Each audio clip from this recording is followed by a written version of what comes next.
Good morning વિદ્યાર્થી મિત્રો, તમારું હાર્દિક સ્વાગત છે આપણી યુટ્યુબ ચેનલ એમડી એકેડમીમાં। આજે આપણે વાત કરવાની છે આજના મહત્ત્વપૂર્ણ કરંટ અફેરની। આ કરંટ અફેર ગુજરાતની બધી જ એક્ઝામ માટે મોસ્ટ ઇમ્પોર્ટન્ટ છે મિત્રો। તો શરૂઆત કરીશું મિત્રો। દર વર્ષે વિશ્વ ઓલિમ્પિક દિવસ ક્યારે ઉજવવામાં આવે છે? તો મિત્રો જવાબ આવશે 23 જૂન। 23 જૂનના દિવસે વિશ્વ ઓલિમ્પિક દિવસ ઉજવવામાં આવે છે। અહીંયા મિત્રો જવાબ ટીક કરવામાં ભૂલ છે, પણ જવાબ આવશે 23 જૂન। 23 જૂન મિત્રો,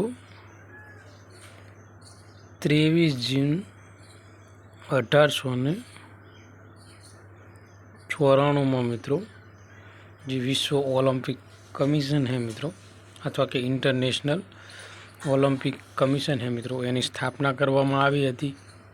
તેનું મુખ્ય મથક આવેલું છે મિત્રો સ્વિટ્ઝરલેન્ડના લોવસ શહેરમાં આવેલું છે। અને આ જે 23 જૂન છે એક ઐતિહાસિક ડેટ છે। એના ભાગરૂપે 23 જૂનને વિશ્વ ઓલિમ્પિક દિવસ તરીકે ઉજવવામાં આવે છે મિત્રો। તો મોસ્ટ ઇમ્પોર્ટન્ટ દિવસ છે, આવનારી કોઈ પણ એક્ઝામમાં આ દિવસ પૂછાઈ શકે। તો જોઈશું મિત્રો એની ડિટેલ। તો આધુનિક ઓલિમ્પિકની ચળવળની સ્થાપનાના દિવસ તરીકે દર વર્ષે જે 23 જૂન છે મિત્રો, એને વિશ્વ ઓલિમ્પિક દિવસ તરીકે ઉજવવામાં આવે છે।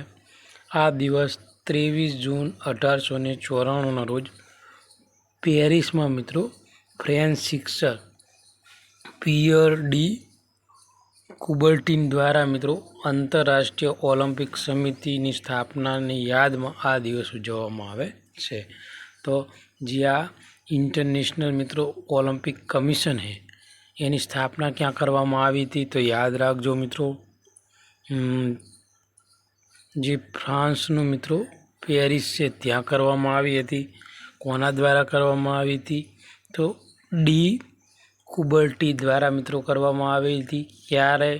23 જૂન 1894માં। ઓકે। અને ઓલિમ્પિક દિવસનો જે વિચાર છે એ 1948માં મિત્રો સમગ્ર વિશ્વમાં રમતગમતની ભાગીદારીને પ્રોત્સાહન આપવા માટે રજૂ કરવામાં આવ્યો હતો। વય, લિંગ અથવા એટલીક ક્ષમતાને ધ્યાનમાં લીધા વિના।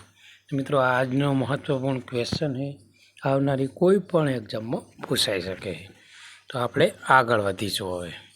તો જેટલા પણ વિદ્યાર્થી મિત્રો આપણી યુટ્યુબ ચેનલમાં નવા હોય તો આપણી ચેનલને સબસ્ક્રાઈબ કરી લેજો, જેથી કરીને કરંટ અફેરના બધા જ વિડીયોની નોટિફિકેશન મળી રહે। અથવા તમારે મિત્રો આ જે લેક્ચર છે એની PDF જોઈતી હોય તો આપણા ટેલિગ્રામ ચેનલમાંથી મળી જશે। અને ટૂંક સમયમાં મિત્રો આપણે જે કરંટ અફેરની ક્વિઝ છે એ પણ ચાલુ કરવાના છીએ, એટલે જેટલા પણ વિદ્યાર્થી મિત્રો તૈયારી કરતા હોય એમને રિવિઝન થાય। તો આગળનો ક્વેશ્ચન છે કે 1 જુલાઈ 2025ના રોજ કાર્યરત થનાર ભારતીય નૌકાદળના કયા યુદ્ધ જહાજથી વિદેશી નિર્મિત યુદ્ધ જહાજની આયાતનો અંત આવશે? તો INS તલામ।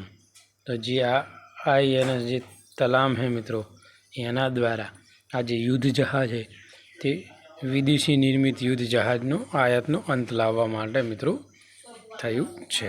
તો જોઈશું।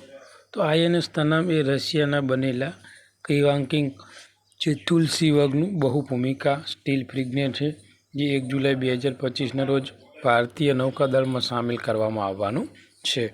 તો INS તલામ ક્યારે સામેલ કરવાનું હોય?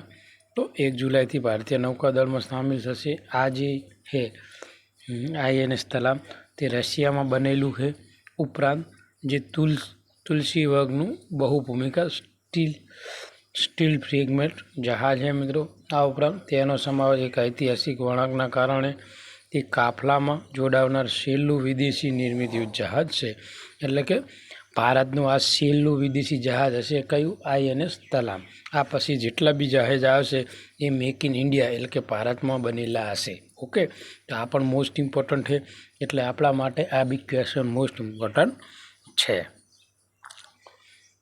પર્યાવરણ સંરક્ષણને પ્રોત્સાહન આપવા માટે કયું રાજ્ય माझी वसुंधरा અભિયાન 6.0 શરૂ કરવાની તૈયારીમાં છે। તો મિત્રો મહારાષ્ટ્ર, તો જે આ મહારાષ્ટ્ર છે એના દ્વારા મિત્રો જે પર્યાવરણ સંરક્ષણને પ્રોત્સાહન આપવા માટે પોતાના રાજ્યમાં माझी वसुंधरा અભિયાન 6.0 અભિયાન શરૂ કરવાનું છે। તો જોઈશું કે माझी वसुंधरा ઝુંબેશ 6.0 મહારાષ્ટ્ર સરકાર દ્વારા પર્યાવરણ સંરક્ષણને પ્રોત્સાહન અને મજબૂત બનાવવા માટે શરૂ કરવામાં આવેલું છે। 1 એપ્રિલ 2025થી 31 માર્ચ 2026 સુધી ચાલી રહી આ ઝુંબેશ 28,000થી વધુ સ્થાનિક સ્વસહકારીઓ જે સ્થાનિક જે સહકારી સંસ્થાઓ હોય મિત્રો, જે સ્વસંસ્કારી તે મિત્રો સરકારી સંસ્થાઓ આમાં જોડાવાની છે મિત્રો। આગળનો ક્વેશ્ચન કે દેશમાં મિત્રો 150 ટેસ્ટ વિકેટ લેનાર પ્રથમ એશિયન ઝડપી બોલર કોણ બન્યો હોય? તો જસપ્રીત બુમરાહ। તો મિત્રો જે જસપ્રીત બુમરાહ है તે સેના દેશોમાં જેમ કે દક્ષિણ આફ્રિકા है, इंग्लैंड है, न्यूजीलैंड है, ऑस्ट्रेलियाમાં 150 ટેસ્ટ વિકેટ ઝડપનાર પ્રથમ એશિયન ઝડપી બોલર બની ગયો છે। અને આ ક્વેશ્ચન મિત્રો મોસ્ટ ઇમ્પોર્ટન્ટ છે, આવનારી કોઈ પણ એક્ઝામમાં પૂછાઈ શકે। જૂન 2025માં મિત્રો હેન્ડલિંગ ખાતે જે ઇંગ્લેન્ડમાં હાલમાં ટેસ્ટ મેચ ચાલુ છે મિત્રો, એ ટેસ્ટ મેચમાં મિત્રો તેને 5 વિકેટો ઝડપી છે અને 150 વિકેટ પૂરી કરી છે। એટલે એશિયાનો સૌથી ઝડપી બોલર બની ગયો છે, 150 વિકેટ લેનાર। અને આ કારનામું તેને મિત્રો 87 ઇનિંગમાં 210થી વધુ ટેસ્ટ વિકેટ અને 14 વખત એને 5 વિકેટ લીધી। કેટલા વખત? 14 વખત। જે મિત્રો આ પ્રદર્શનના કારણે જાહિર ખાન, અનિલ કુંબલે, કપિલ દેવ જેવા પ્રતિષ્ઠિત બોલરને તેને પાછળ છોડી દીધા છે। અને મિત્રો હાલમાં જે ઇંગ્લેન્ડમાં ટેસ્ટ મેચ ચાલુ છે એમાં ભારતની હાર થઈ છે મિત્રો। ભારતમાં સમાવિષ્ટ જે ડિજિટલ બેન્કિંગમાં ઉત્કૃષ્ટ યોગદાન બદલ કઈ સંસ્થાને ડિજિટલ પેમેન્ટ્સ એવોર્ડ 2024-25 જીત્યો છે? તો ઇન્ડિયન પોસ્ટ પેમેન્ટ બેંકે મિત્રો આ એવોર્ડ જીતેલો છે। આ ક્વેશ્ચન મિત્રો રિપીટ થયો હોય, આપણે 2 દિવસ પહેલાં ભણાયો હતો, પણ તો એની આપણે ડિટેલ જોઈ લેવું। તો ઇન્ડિયન પોસ્ટ પેમેન્ટ બેંક જે એ પોસ્ટ વિભાગ હેઠળ કાર્યરત સંપૂર્ણ સરકારી માલિકીની ડિજિટલ બેંકે આ જે નાણાં મંત્રાલય દ્વારા રજૂ કરેલ ડિજિટલ પોસ્ટ પેમેન્ટ એવોર્ડ 2024-25 જીત્યો છે। બેન્કિંગ અને બેન્કિંગ સુવિધા વિના વિસ્તારમાં તેની નવીન મોડલ આઉટરીચ અને IBPSની નાણાકીય 2024-25 માટે DFS જે પરફોર્મન્સ ઇન્ડેક્સમાં તમામ ચૂકવણીમાં તે પ્રથમ નંબરે આવી છે। એટલે ડિજિટલ પોસ્ટ પેમેન્ટ બેંકને મિત્રો 2024-25નો આ એવોર્ડ મળેલો છે।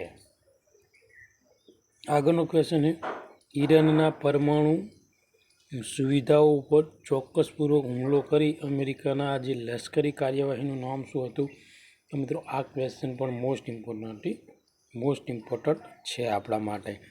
તો એ કાર્યવાહીનું નામ હતું મધ્યરાત્રિ હેમર। ઓકે, તો યાદ રાખજો, આવનારી કોઈ પણ એક્ઝામમાં પૂછાય। જે મિત્રો અત્યારે જે ઇઝરાયલ અને ઈરાનનું યુદ્ધ ચાલી રહ્યું છે એમાં જે અમેરિકા છે એ મિત્રો ડાયરેક્ટ ઇન્વોલ્વ થયું છે અને ઈરાન ઉપર હુમલો કર્યો છે જે B-2B બોમ્બર આવે ને એના દ્વારા। અને એ B-2 બોમ્બર એવા પ્રકારનું મિત્રો છે કે મિત્રો એર્યું ને રડારમાં આવતું નથી। અને 3 જે ન્યુક્લિયર સ્ટેશન હતા ઈરાનના એની ઉપર બોમ્બમારો કર્યો છે।